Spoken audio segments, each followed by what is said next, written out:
നമസ്കാരം. കഴിഞ്ഞ വീഡിയോയിൽ നമ്മുടെ ഫസ്റ്റ് പാർട്ടിൽ കുറച്ച് ആറ്റം മോഡൽസ് ഒക്കെ നമ്മൾ പഠിച്ചിട്ടുണ്ടായിരുന്നു അല്ലേ?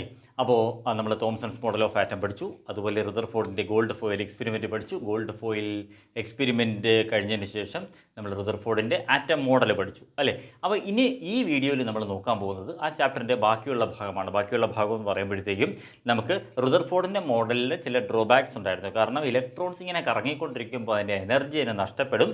എന്നിട്ട് ആ ഇലക്ട്രോൺസ്, നെഗറ്റീവ് ചാർജുള്ള ഇലക്ട്രോൺസ് നേരെ പോസിറ്റീവ് ചാർജുള്ള ന്യൂക്ലിയസിലേക്ക് വന്ന് വീഴാൻ സാധ്യതയുണ്ട്. പക്ഷേ അങ്ങനെ വീഴുന്നില്ല.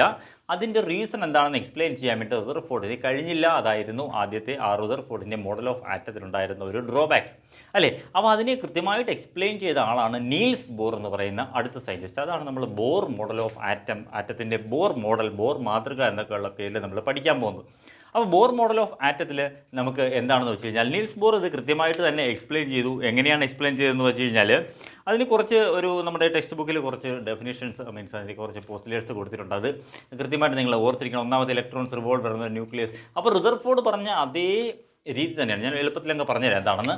അതായത് ഈ റിദർഫോർഡ് പറഞ്ഞതെന്ന് പറഞ്ഞാൽ ആറ്റത്തിനൊരു സെൻറ്റർ ഉണ്ട്. That centre is called nucleus അല്ലേ? എല്ലാ ആറ്റത്തിനും ഒരു സെൻറ്റർ ഉണ്ട്. അതിന് ന്യൂക്ലിയസ്. നമുക്ക് ന്യൂക്ലിയസിനെ ഇങ്ങനെ വരയ്ക്കാം. ഇനി ഈ ന്യൂക്ലിയസിൻ്റെ ചുറ്റും ചില പ്രത്യേക പാത്തുകളുണ്ട്, പ്രത്യേക വഴികളുണ്ട്. ഈ പാത്തിനെ നമ്മൾ ഓർബിറ്റ് എന്നാണ് പറഞ്ഞല്ലേ?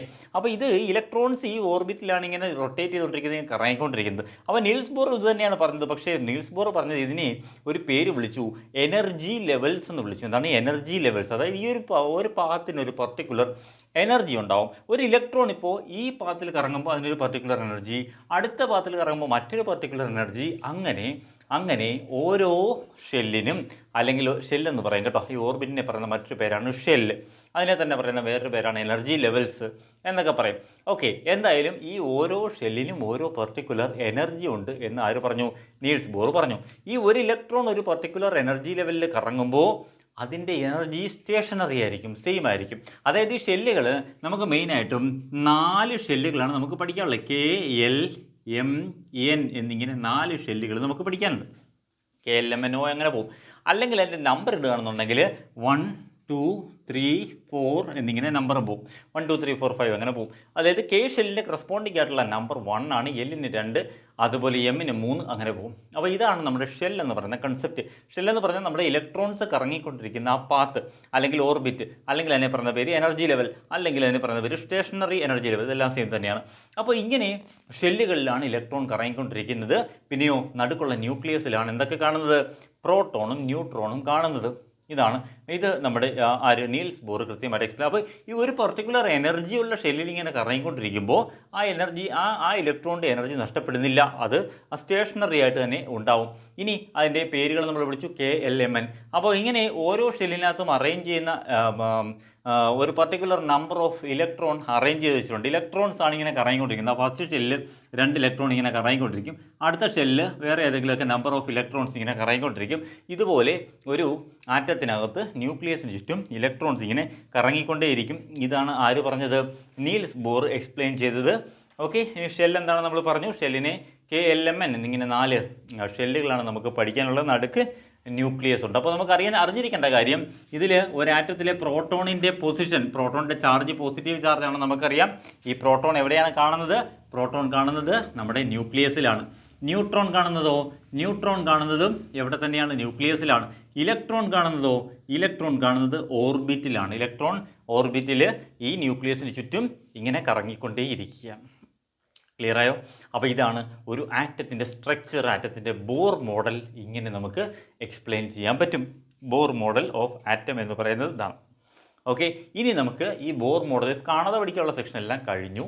ഇനി നമുക്ക് പഠിക്കാനുള്ളത് ഇതിനെക്കുറിച്ച് കുറച്ചും കൂടെ ഡീറ്റെയിൽഡ് ആയിട്ട്, അതായത് കുറച്ചും കൂടെ കാര്യങ്ങൾ നമ്മൾ നോക്കാൻ പോവുകയാണ്. ഈ ബോർ മോഡൽ വെച്ചിട്ട് നമ്മൾ കുറച്ച് കാര്യങ്ങളൊക്കെ എഴുതാൻ പോകുന്നത് വളരെ സിമ്പിളാണ്. എളുപ്പത്തിൽ തന്നെ നമുക്ക് മനസ്സിലാക്കാം. ഇത്രയും മനസ്സിലായതിൽ നിന്ന് ഇത്രയും കാര്യങ്ങൾ ഓർമ്മയിൽ വെച്ചോളുക. നമ്മുടെ ഷെല്ലിൻ്റെ കാര്യമൊന്നും മറന്നു പോകരുത്. അടുത്തൊരു ടേം നമ്മുടെ ജീവിതകാലത്തിൽ എന്ത് കെമിസ്ട്രി പഠിച്ചാലും നമ്മൾ അറിഞ്ഞിരിക്കേണ്ട ഒരു കാര്യം അടുത്തൊരു ടേമാണ് അറ്റോമിക് നമ്പർ എന്ന് പറയും. അറ്റോമിക് നമ്പർ, അതായത് നിങ്ങളുടെ എല്ലാം ക്ലാസ്സിൽ നിങ്ങൾക്കൊരു ക്ലാസ് നമ്പർ കാണുമല്ലോ, അല്ലെങ്കിൽ നിങ്ങൾ ഓരോരുത്തർക്കും ഓരോ ആധാർ നമ്പർ കാണുമല്ലോ.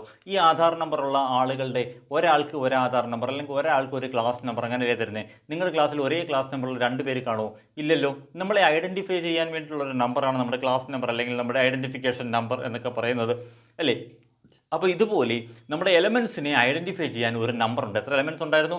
118 എലമെൻറ്റ്സ് ഉണ്ട്. ഈ 118 എലമെൻറ്റ്സിനെ നമുക്ക് കണ്ടുപിടിക്കാൻ വേണ്ടി, അല്ലെങ്കിൽ മീൻസ് അതിനെ ഐഡൻറ്റിഫൈ ചെയ്യാൻ വേണ്ടി, അതിനൊരു പൊസിഷൻ കൊടുക്കാൻ വേണ്ടി നമ്മൾ ഓരോ നമ്പേഴ്സ് ഇതിന് കൊടുത്തിട്ടുണ്ട്. നമ്പേഴ്സ് എന്ന് പറഞ്ഞാൽ 1 മുതൽ 118 വരെയുള്ള നമ്പേഴ്സ് കൊടുത്തിട്ടുണ്ട്. ഇതിനെയാണ് അറ്റോമിക് നമ്പർ എന്ന് പറയുന്നത്. ഈ അറ്റോമിക് നമ്പറിൻ്റെ ബേസിസിലാണ് ഈ പറഞ്ഞ എലമെൻസിനെ നമ്മൾ അറേഞ്ച് ചെയ്ത് വെച്ചിട്ടുള്ളത്. ഓക്കെ, അങ്ങനെ അറേഞ്ച് ചെയ്തിട്ടുള്ള ടേബിളിൻ്റെ പേര് നിങ്ങൾ പഠിച്ചിട്ടുണ്ട്. 2ാമത്തെ ചാപ്റ്റർ ഫുള്ള് നമുക്കതാണ് പഠിക്കാനുള്ളത്. പീരിയോഡിക് ടേബിൾ എന്ന് പറയും. ഓക്കെ, ഈ അറ്റോമിക് നമ്പറിൻ്റെ ബേസിസിൽ അറേഞ്ച് ചെയ്ത് വെച്ചിരിക്കുകയാണ് എലമെൻസിനെ എല്ലാത്തിനും. എലമെൻസ് എന്ന് പറഞ്ഞാൽ എന്താണ്? കാർബൺ, ഹൈഡ്രജൻ, നൈട്രജൻ, ഓക്സിജൻ എന്നൊക്കെ പറഞ്ഞിട്ട്, ഹീലിയം അല്ലേ, ഗോൾഡ്, സിൽവർ, പൊട്ടാസ്യം, സോഡിയം എന്നൊക്കെ പറഞ്ഞിട്ട് ഒരുപാട് എലമെൻറ്റ്സ് നമുക്കറിയാം. ഇങ്ങനെ 118 എലമെൻറ്റ്സ് ഉണ്ട്. ഹൈഡ്രജനിൽ തുടങ്ങി ഒഗനേസ് എന്ന് പറഞ്ഞ 118ാമത്തെ എലമെൻറ്റ് വരെ നീണ്ടു നിൽക്കുന്ന സെറ്റ് ഓഫ് എലമെൻറ്റ്സ് ഉണ്ട്. ഇതിന് ഓരോന്നിനും ഓരോ നമ്പർ കൊടുത്തിട്ടുണ്ട്. 1ാമത്തെ ആൾ ഹൈഡ്രജനാണ്. അറ്റോമിക് നമ്പർ 1 ആരാണ്? ഹൈഡ്രജനാണ്. Hydrogen. 2 helium, 3 lithium, beryllium, boron, അങ്ങനെ നീണ്ടുപോകും. ഓക്കെ, അതാണ് അറ്റോമിക് നമ്പർ. ഇനി എങ്ങനെയാണ് ഈ അറ്റോമിക് നമ്പർ കൊടുത്തിട്ടുള്ളത് എന്നാണ് നമ്മൾ നോക്കാൻ പോകുന്നത്. അപ്പോൾ ഹൈഡ്രജൻ്റെ അറ്റോമിക് നമ്പർ എന്ന് പറയുന്നത്, ഹൈഡ്രജൻ്റെ അറ്റോമിക് നമ്പർ 1 ആണ്. 1ാമത്തെ ആളാണ് ഹൈഡ്രജൻ. അതിൻ്റെ അർത്ഥം ഹൈഡ്രജൻ്റെ അകത്ത് ഒരു പ്രോട്ടോൺ ഉണ്ട്. അല്ലെങ്കിൽ നമുക്ക് മറ്റൊരു രീതിയിൽ പറയാം, atomic number is the number of protons in an atom. ആറ്റത്തിലെ പ്രോട്ടോൺ എന്താണെന്ന് നമ്മൾ പഠിച്ചിട്ടുണ്ടേ. എത്ര പ്രോട്ടോൺ ഉണ്ടോ ആ പ്രോട്ടോണിൻ്റെ എണ്ണമാണ് അതിൻ്റെ അറ്റോമിക് നമ്പർ. ഓക്കെ, ആറ്റത്തിലെ പ്രോട്ടോണിൻ്റെ എണ്ണം, അതാണ് atomic number. The number of protons in an atom is called atomic number. ഓർത്തിരിക്കുക, നമ്പർ ഓഫ് ഇലക്ട്രോൺസും സെയിം തന്നെയായിരിക്കും. നമ്മുടെ അറ്റോമിക് നമ്പറിന് ഈക്വൽ ആയിരിക്കും. ഓക്കെ, അപ്പോൾ നമ്പർ ഓഫ് പ്രോട്ടോൺസും നമ്പർ ഓഫ് ഇലക്ട്രോൺസും നോർമൽ കേസിൽ ഒരു ആറ്റത്തിൽ ഈക്വൽ തന്നെയായിരിക്കും, സെയിം തന്നെയായിരിക്കും. അതായത് പോസിറ്റീവ് ചാർജും നെഗറ്റീവ് ചാർജും സെയിം തന്നെ. അപ്പോൾ നമ്മുടെ കയ്യിൽ ഒരു അറ്റോമിക് നമ്പർ എന്ന് പറഞ്ഞാൽ നമുക്ക് എന്ത് പറയാം? അതിൽ പ്രോട്ടോണിൻ്റെ എണ്ണം അത് മാറില്ല, അതായത് ഐഡൻറ്റിഫിക്കേഷൻ നമ്പറാണ്. ഇലക്ട്രോൺ ചിലപ്പോൾ ചേഞ്ച് ചെയ്യാൻ വ്യത്യാസം വരാം. അതുകൊണ്ട് ഡെഫിനിഷൻ പറയുമ്പോൾ നമ്മൾ എന്ത് ചെയ്യുക? Number of protons in atom is called atomic number. Number of പ്രോട്ടോൺസിനെ പറയുന്ന പേരാണ് അറ്റോമിക് നമ്പർ. അറ്റോമിക് നമ്പറിനെ റെപ്രസെൻറ്റ് ചെയ്യുന്ന ലെറ്റർ, ക്യാപിറ്റൽ ലെറ്റർ Z ആണ് അറ്റോമിക് നമ്പറിനെ റെപ്രസെൻറ്റ് ചെയ്ത് തെറ്റിപ്പോരുത്. അറ്റോമിക് നമ്പർ എപ്പോഴും എഴുതുന്നത് ഇതിൻ്റെ ലെഫ്റ്റ് സൈഡിൽ താഴെയായിട്ടാണ്. അപ്പോൾ Hൻ്റെ താഴെ 1 എഴുതി കഴിഞ്ഞാൽ അതിൻ്റെ അർത്ഥം Hൻ്റെ അറ്റോമിക് നമ്പർ 1 എന്നാണ്. അതിൽ നമുക്ക് മനസ്സിലാക്കാൻ പറ്റുന്ന കാര്യം, ഇതിൻ്റെ അറ്റോമിക് നമ്പർ 1 ആണ്. ഇതിൽ ഇലക്ട്രോണിൻ്റെ എണ്ണം 1 ആണ്, ഇതിൽ പ്രോട്ടോണിൻ്റെ എണ്ണവും 1 ആണ്. സോഡിയത്തിൻ്റെ അറ്റോമിക് നമ്പർ 11 ആണെങ്കിൽ അതിൽ നിന്ന് നമുക്ക് മനസ്സിലാക്കാൻ പറ്റും, താഴെ താഴെ ഒരു 11 എഴുതി കഴിഞ്ഞാൽ അതിൽ നമുക്ക് എന്തൊക്കെ മനസ്സിലാക്കാൻ പറ്റൂടെ? അതിലെ പ്രോട്ടോണിൻ്റെ എണ്ണം 11 ആണ്, അതിൻ്റെ ഇലക്ട്രോണിൻ്റെ എണ്ണവും 11 ആണ് എന്ന് നമുക്ക് മനസ്സിലാക്കിയെടുക്കണം. ഓക്കെ, അറ്റോമിക് നമ്പർ എന്ന് പറഞ്ഞു കഴിഞ്ഞാൽ അത് പ്രോട്ടോണിൻ്റെയും ഇലക്ട്രോണിൻ്റെ എണ്ണമാണ്. അതായത് ക്ലോറിൻ്റെ അറ്റോമിക് നമ്പർ 17 ആണ്. താഴെ 17 എന്ന് എഴുതി കഴിഞ്ഞാൽ ഇത് മനസ്സിലാക്കേണ്ട കാര്യം, ക്ലോറിൻ്റെ അറ്റോമിക് നമ്പർ 17 ആണ്, ക്ലോറിൻ്റെ പ്രോട്ടോണിൻ്റെ എണ്ണം 17 ആണ്, ക്ലോറിൻ്റെ ഇലക്ട്രോണിൻ്റെ എണ്ണവും 17 ആണ്. ഇതാണ് atomic number, number of protons in an atom. ഇനി നമുക്ക് ഇതിൻ്റെ മേളിൽ വേറൊരു നമ്പർ കൊടുത്തിട്ട് H11 മേളിലൊരു നമ്പർ കൊടുത്തിട്ടുണ്ടെന്ന് വിചാരിക്കുക.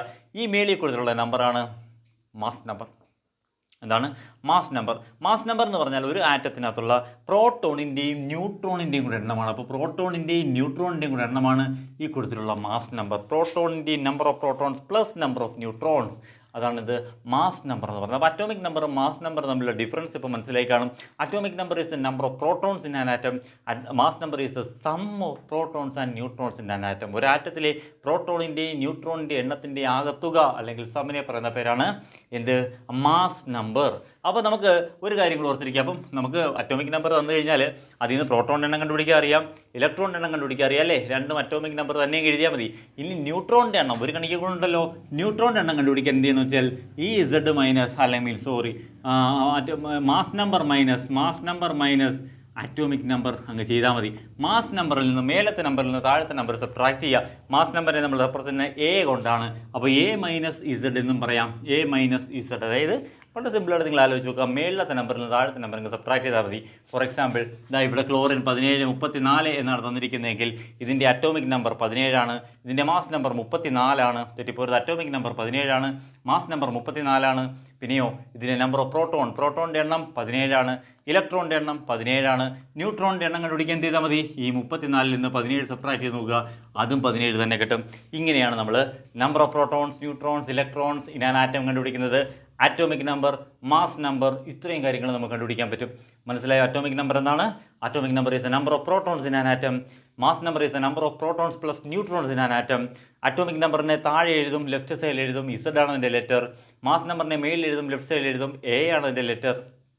ക്ലിയർ ആയോ? അപ്പോൾ അറ്റോമിക് നമ്പറായി, മാസ് നമ്പറായി, നമ്പർ ഓഫ് പ്രോട്ടോൺ കണ്ടുപിടിക്കാൻ അറിയാം, നമ്പർ ഓഫ് ഇലക്ട്രോൺ കണ്ടുപിടിക്കാൻ അറിയാം, നമ്പർ ഓഫ് ന്യൂട്രോൺ കണ്ടുപിടിക്കാൻ അറിയാം. അല്ലെങ്കിൽ ന്യൂട്രോൺ കണ്ടുപിടിക്കാൻ എന്ത് ചെയ്യണം? മേളത്തെ നമ്പറിൽ നിന്ന് താഴത്തെ നമ്പർ സബ്ട്രാക്ട് ചെയ്യുക. ടെക്സ്റ്റ് ബുക്കിൽ ബോക്സിൽ കിടപ്പുണ്ട്.